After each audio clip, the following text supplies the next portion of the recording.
أعوذ بالله من الشيطان الرجيم بسم الله الرحمن الرحيم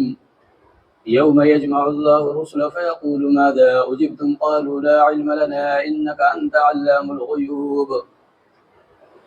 یہ سورہ مائدہ کی آیت نمبر 109 ہے۔ اس آیت کریمہ سے پہلے اللہ تبارک و تعالی نے میراث کا حکم بیان فرمایا ہے۔ قرآن کریم کا اسلوب اور طرز یہ ہے کہ جہاں کوئی حکم بیان کرتا ہے یا کسی قانون کو ذکر کرتا ہے تو اس کے ساتھ ہی قیامت کے کچھ مناظر یا پچھلی قوموں کے جو فرما بردار لوگ تھے ان کے احوال یا نافرمانوں کا تذکرہ کرتا ہے، تاکہ ایک طرح سے ترغیب بھی ہو جائے اور اس حکم پر عمل کرنے کے لیے آخرت کی فکر پیدا ہو۔ لہذا یہاں پر بھی اللہ تبارک و تعالی نے میراث کا حکم بیان کرنے کے بعد قیامت کے کچھ احوال پیش کیے ہیں، کچھ مناظر کو ذکر فرمایا ہے۔ ترجمہ آیت کریمہ کا یہ ہے کہ وہ دن یاد کرو جب اللہ تمام رسولوں کو جمع کرے گا اور کہے گا تمہیں کیا جواب دیا گیا تھا۔ وہ کہیں گے ہمیں کچھ علم نہیں، پوشیدہ باتوں کا تمام تر علم تو آپ ہی کے پاس ہے۔ اس آیت کریمہ میں تمام پیغمبروں سے اس سوال کا ذکر ہے کہ ان کی امتوں نے ان کو کیا جواب دیا تھا جب انہیں دین حق کی طرف بلایا گیا تھا۔ ویسے تو اس میدان میں یعنی میدان محشر میں آدم علیہ السلام سے لے کر جو قیامت کی صبح تک آخری بچہ پیدا ہوگا وہ تمام کے تمام جمع ہوں گے، چاہے وہ کسی خطے کے رہنے والے ہوں، کسی ملک کے، کسی رنگ کے، کسی نسل کے۔ لیکن اس آیت کریمہ میں خصوصیت کے ساتھ جو بیان ہے وہ انبیاء علیہم السلام کے اس سوال کا بیان ہے جو اللہ تبارک و تعالی ان کی امتوں کے تعلق سے ان سے پوچھے گا۔ یوم یجمع اللہ الرسل، یہاں سوال اگرچہ انبیاء علیہم السلام سے کیا جائے گا لیکن در حقیقت ان کی امتوں کو یہ دکھلانا مقصود ہوگا کہ آج حساب و کتاب سے کوئی بھی بری نہیں، ہر شخص سے محاسبہ ہوگا، چاہے وہ نبی ہو، رسول ہوں یا عام امتی ہوں، ہر ایک کو اللہ تبارک و تعالیٰ کے سامنے اپنے اعمال کا حساب دے ہونا ہوگا۔ اب رسولوں سے جو سوال کیا گیا ہے وہ یہ ہے ماذا اجبتم، یعنی جب امتوں کو اللہ کی طرف بلایا، جب ہدایت کی طرف انہیں بلایا، جب جنت کے راستے کا پتہ بتلایا اور جہنم سے بچنے کا جو طریقہ تھا وہ سمجھایا، تو اس وقت امتوں نے کیا جواب دیا تھا۔ امتوں کے لیے یہ بڑا نازک وقت ہوگا، اس لیے کہ اس خوفناک منظر میں، اس ہوش ربا ہنگامے میں انہیں یہ امید ہوگی کہ بھائی انبیاء علیہم السلام سفارش فرما دیں گے اور معاملہ آسان ہو جائے گا، آگے کے جو مناظر ہیں ان کے اندر سہولت پیدا ہو جائے گی۔ لیکن جب وہ اس منظر کو دیکھیں گے کہ ہمارے بارے میں ہم نے جو نیکیاں کی ہیں یا برائیاں کی ہیں ان کے تعلق سے پہلی گواہی انبیاء علیہم السلام سے لی جا رہی ہے، اور انبیاء علیہم السلام سے جب لی جا رہی ہے تو یہ نہ تو غلط بات کہیں گے اور نہ ہی واقعے کے خلاف کوئی بات کہیں گے۔ لہذا امتیں اب یہ سمجھ جائیں گی کہ جب انبیاء علیہم السلام سے ہماری گواہی لی جا رہی ہے تو اب کون ہے ان کے علاوہ جو ہماری مدد یا ہماری نصرت کر سکے۔ انبیاء علیہم السلام اس سوال کے جواب میں فرمائیں گے لا علم لنا انک انت علام الغیوب، ہمیں ان کے ایمان و عمل کا کوئی علم نہیں ہے، آپ ہی تمام تر خفیہ اور پوشیدہ چیزوں کو جاننے والے ہیں۔ اب سوال یہ ہے کہ انبیاء علیہم السلام کا یہ جواب ان لوگوں کے حق میں تو صحیح ہے جو انبیاء علیہم السلام کے دنیا سے پردہ فرمانے کے بعد آئے، اور پھر انہوں نے جو کچھ کیا اس کے بارے میں انبیاء علیہم السلام کا یہ کہنا ہمیں کوئی علم نہیں ہے، یہ بالکل صحیح اور درست ہے، اس لیے کہ عالم الغیب صرف اللہ تبارک و تعالی ہے، اس کے علاوہ کسی کو غیب کا علم نہیں۔ لیکن ہاں امتوں میں ایک بڑی تعداد وہ ہے جو انبیاء علیہم کی انتھک کوشش اور ان کی محنت اور مشقت کے نتیجے میں انہی کے ہاتھ پر اسلام لائے، مسلمان ہوئے، اور پھر ان کے تعلیمات کے مطابق ان کے سامنے زندگی گزارتے رہے۔ یا اسی طرح ایک بہت بڑا طبقہ ایسا بھی ہے کہ جب ان کے سامنے نبیوں نے اللہ کی وحدانیت کو پیش کیا، دین حق کو پیش کیا، تو اس صورت میں انہوں نے انبیاء علیہم السلام کی بات کی تکذیب کی اور ان کے راستے میں مشقتیں اور پریشانیاں کھڑی کی، ان کے جان کے در پہ ہو گئے۔ اب ان لوگوں کے تعلق سے یہ بات کہنا لا علم لنا، ہمیں علم نہیں ہے، یہ بات سمجھ میں نہیں آتی۔ اس سوال کے جواب میں امام رازی رحمۃ اللہ علیہ فرماتے ہیں کہ یہاں دو چیزیں الگ الگ ہیں، ایک ہے علم یعنی یقین کامل، اور دوسرا ہے ظن یعنی غلبہ گمان۔ ایک آدمی دوسرے آدمی کے سامنے ہونے کے باوجود اس کے ایمان و عمل کی جو گواہی دیتا ہے وہ غلبہ گمان کی بنیاد پر، حسن ظن کی بنیاد پر، لیکن دلوں کا راز یا ایمان جس کا تعلق دل سے ہے یہ بندے کے اختیار میں نہیں ہے، نہ بندہ اسے جان سکتا ہے، وہ تو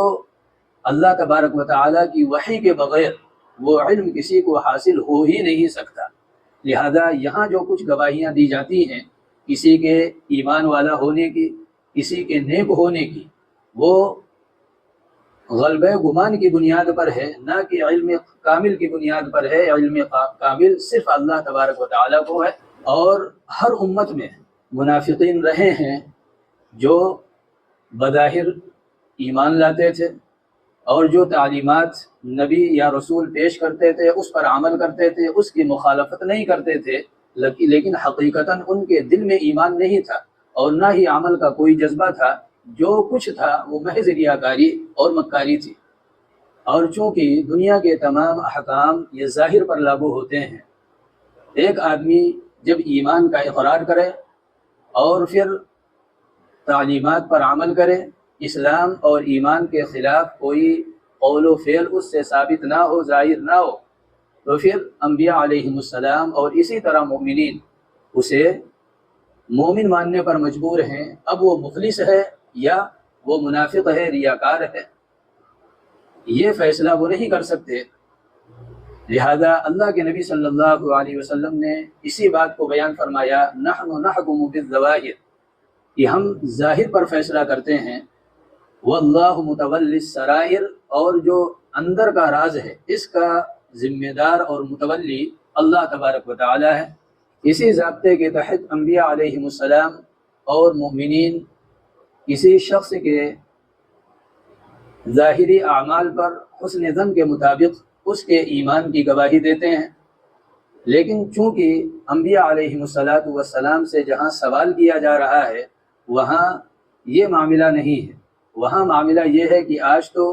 جو دلوں کے اندر راز ہیں ان تمام کو ظاہر کیا جائے گا، آج جو چیزیں پوشیدہ ہیں ان کو آشکارا کیا جائے گا، اور جو مجرمین ہیں ان کے تعلق سے دوسروں سے گواہیاں لی جائیں گی، اور اگر وہ ان گواہیوں پر مطمئن نہیں ہوئے تو پھر ایک دوسرے طرح سے گواہی لی جائے گی۔ لہذا انبیاء علیہم السلام سے جب سوال کیا جا رہا ہے تو وہ یہ سمجھ رہے ہیں کہ یہ عالم دنیا نہیں ہے جہاں کسی کے حسن ظن کی بنیاد پر مومن ہونے کی گواہی دی جائے، بلکہ یہ میدان محشر ہے، عالم آخرت ہے، یہاں تمام فیصلے یقین کی بنیاد پر ہوں گے۔ لہذا یقینی علم دنیا میں انبیاء علیہم السلام اور مومنین کو حاصل نہیں تھا، اس لیے کہ دلوں کا راز جاننے والا یہ اللہ تبارک و تعالی ہے۔ لہذا وہاں انبیاء علیہم السلام جو یہ بات کہہ رہے ہیں، لا علم لنا، اے اللہ ہمیں حقیقی علم تو نہیں ہے، چھپی ہوئی دلوں میں جو وساوس تھے یا دلوں میں جو جذبات تھے ان کو جاننے والے تو آپ ہی ہیں، ہمیں ان کا علم نہیں ہے، لہذا یہ کہنا درست ہوگا۔ اب میدان محشر میں انبیاء علیہم السلام سے مجرموں کے تعلق سے گواہیاں لی جائیں گی، اگر وہ ان گواہیوں پر مطمئن نہیں ہوئے تو پھر اب ایک اور قسم کی گواہی ہے جو لی جائے گی کہ اللہ تبارک و تعالی جو زبان ہے اس پر مہر سکوت لگا دے گا۔ الیوم نختم علی افواہہم اور وتکلمنا ایدیہم وتشہد ارجلہم بما کانوا یکسبون، وہاں ہاتھ پاؤں جسم کے جو اعضاء ہیں یہ بولیں گے کہ مجھ سے یہ کیا گیا، مجھ سے یہ غلط کام کیا گیا، مجھے اس طرح غلط استعمال کیا گیا، وہ سارے گواہ بن جائیں گے، گواہیاں دیں گے۔ اس وقت انسان کو معلوم ہوگا کہ یہ تو اللہ تبارک و تعالیٰ کے خفیہ پولیس والے تھے جو ہمارے ساتھ لگے ہوئے تھے، ہمیں یہ معلوم نہیں تھا کہ یہ کیا ہے، ہمارے خلاف کل قیامت کے دن گواہ بن جائیں گے۔ خلاصہ یہ ہوا کہ اس آیت کریمہ میں اللہ تبارک و تعالیٰ نے میدان محشر کی ایک جھلک ہمارے اور آپ کے سامنے پیش کی ہے، تاکہ ہم اور آپ جو یہ موقع ملا ہوا ہے اسے غنیمت سمجھیں اور پھر اس کی تیاری میں لگ جائیں کہ میدان محشر میں جو سوال پوچھے جائیں گے، جو حساب لیا جائے گا، ان تمام کی تیاری کر کے ہم آخرت میں پہنچیں۔